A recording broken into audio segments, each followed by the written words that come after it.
I hope both teams put a show on because and shows what's still up in Cumbria and for the spectators to get to the gates here and at Devon Park. So it's great and looking up the St Helens game, I've got some coverage of yourself and our local news, ITV Board and News come 3 or 4 times, which is great. So more of that we can get, the better it is for the game and for the kids seeing the players on telly and stuff like that, the heroes. So yeah, the more like airtime we get, the better. And it's great that Premier Sports are coming up on Sunday, to be fair. Well, Jonty, a big thank you for joining us. Before we get to this weekend's derby, it's only been a few weeks since we last caught up. It was ahead of the St Helens match. Obviously, the result went the way of league position, let's say. But how was that occasion for the club against St Helens? Oh, man, it was brilliant, mate. It was a sunny day. The rec was full.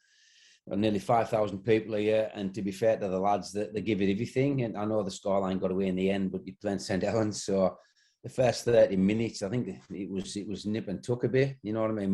We lost 2 subs early on. 7, 8 minutes, we lost 2 lads and to come back. So we're down numbers right away there. But no, brilliant occasion, mate. And like I said, the lads give a proper good account of themselves. And in the lead up to the match, we were talking about how much of a springboard it was going to be for the club, you know, given everything that's been going on over recent years and the trajectory of the club. Do you feel that bore fruit on the terraces and the coverage the club got as well? Yeah, it definitely did. There was a lot of people from West Cumbria who were St Helens fans who come, and you don't know, we haven't really had the chance to get them back yet, have we? So I would like to think on Sunday they'll come again with it being a local derby, so we should get a good crowd, even though the kick-off time isn't favourable for fans, but you never know, we'll maybe get a few of them back.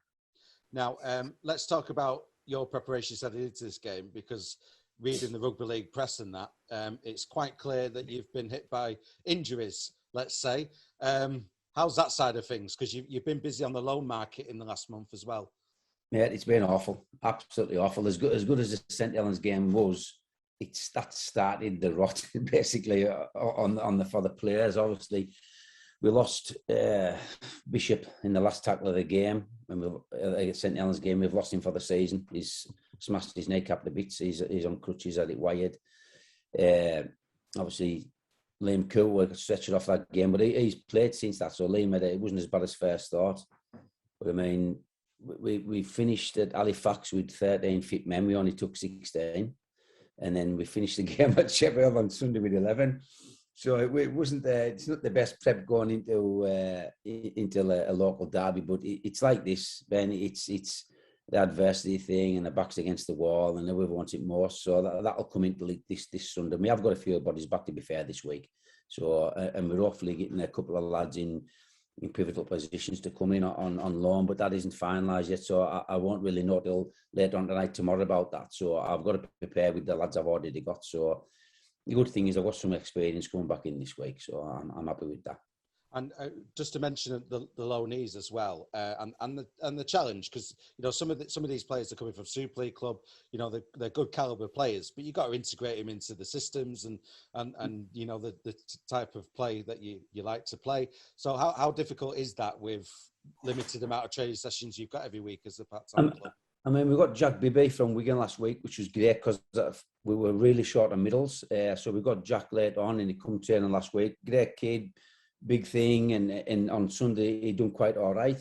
He had to play more minutes than expected, but he done all right for us. He done well, and it was good to have him. And we've got Marcus Walker on loan for a month from Hull, and he phoned us. Well, I got a text at 4 o'clock Saturday morning saying he was ill. He'd been up all night, so he hasn't played yet. So Marcus trained with us on Monday. He was a bit peaky, but he'll figure this week. But yeah, it is tough when they're coming in. But like I say, we've got Marcus for a month, so that shouldn't be too bad. But when you get in the middles, everybody sort of plays the same type of way, and as long as they carry well and they're good defensively, that's all you can ask them in middles, and a bit of skill with the ball. And Jack showed that. So yeah, it's these two. Hopefully, we're going to be getting in. I need to integrate them, but like I say, I won't know till later on tonight about them. Now, thanks to Chris Foreman's side, we've got the return of the West Cumbria derby. At championship level, which is brilliant. More on that in a second. But we've not had this derby for a couple of years now. So what's your thoughts on this weekend's match against Workington Town? As you always do, mate, the derbies are brilliant. They shouldn't. They always take more prep and more. The area is up for it, and there's a bit more pressure on the boys, and it's good. It's good bleeding up till derby week. So working will be the same. They'll be getting excited about it, but we've just got to shackle that excitement till Sunday at 7:00, and I think they'll be a bit more relaxed on Monday night there. So we need to ramp things up tonight and Friday as well. So yeah, it's always good getting the derbies in, mate. And yes, we always play friendly at the start of the year, but for like the Ike Trophy, and that's good, and that's got to carry on. But when it proper means there's 2 points at stake, and it's the league, it even means even more. I mean, 2019 we were on a real good run, and we went to Durham Park and we put quite a score on that day. But then they come here, and I thought we were lucky to get a draw. So even then, we were at the top of the table, working with maybe 6. So the form just goes right out the window, Ben, and that'll be the same.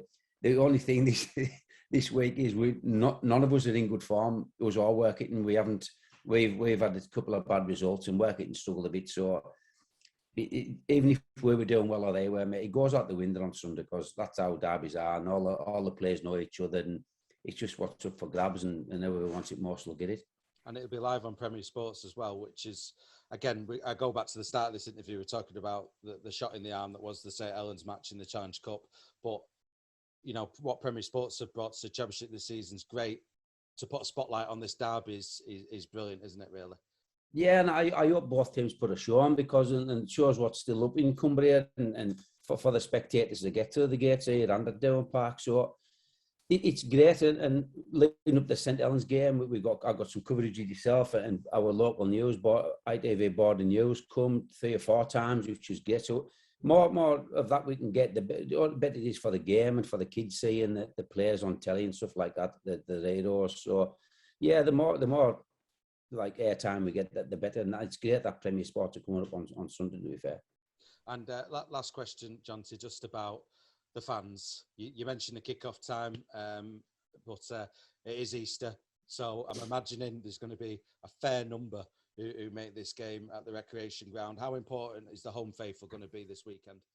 Oh, it's massive. It really is massive. And I think there was about, can't remember how many was down last time when we played. And you go through bad patches in games, and somebody puts a shot on or makes half a break, and the crowd get up, and it does lift the lads massively. So yeah, I would like to think we'll get some good support comes through the gate. So even though it is 7:00 at night, they can maybe be a bit more vocal by that time of night. So that'll only be a good thing.